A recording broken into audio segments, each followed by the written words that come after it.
2008 সালের 29শে ডিসেম্বরের নির্বাচনে 2/3 আসনে জিতে আওয়ামী লীগ সরকার গঠন করে। এরপর থেকে আর দলটি ক্ষমতা থেকে বের হতে চায়নি, কিন্তু 15.5 বছর দেশ শাসন করার পর ছাত্র জনতার অভ্যুত্থানের মুখে শেখ হাসিনাকে পালিয়ে ভারতে আশ্রয় নিতে হয়। হাজারো প্রাণের বিনিময়ে বাংলাদেশের দীর্ঘ প্রায় 1.5 দশকের স্বৈরাচারী ফ্যাসিবাদী শাসনের অবসান হয় 2024-এর 5 আগস্ট। এবার তার দুর্নীতি সহ বিভিন্ন বিষয় নিয়ে কাতার ভিত্তিক সংবাদ মাধ্যম আল জাজিরার সঙ্গে কথা বলেছেন বাংলাদেশের অন্তর্বর্তীকালীন সরকারের প্রধান উপদেষ্টা ডক্টর মোহাম্মদ ইউনূস। রোববার আল জাজিরায় প্রকাশিত টক টু আল জাজিরা নামের ওই সাক্ষাৎকারে জুলাই বিপ্লব, নির্বাচন, সাবেক প্রধানমন্ত্রী শেখ হাসিনার ভারতে অবস্থান, সাবেক সরকারের দুর্নীতি প্রসঙ্গে বিস্তারিত আলোচনা করেন তিনি।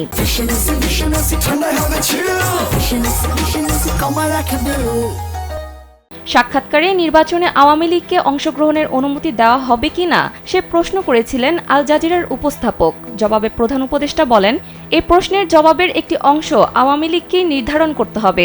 দলটি আগে নিজেই সিদ্ধান্ত নেবে তারা নির্বাচনে যোগ দেবে কিনা। তারা এখনো কিছু ঘোষণা করেনি।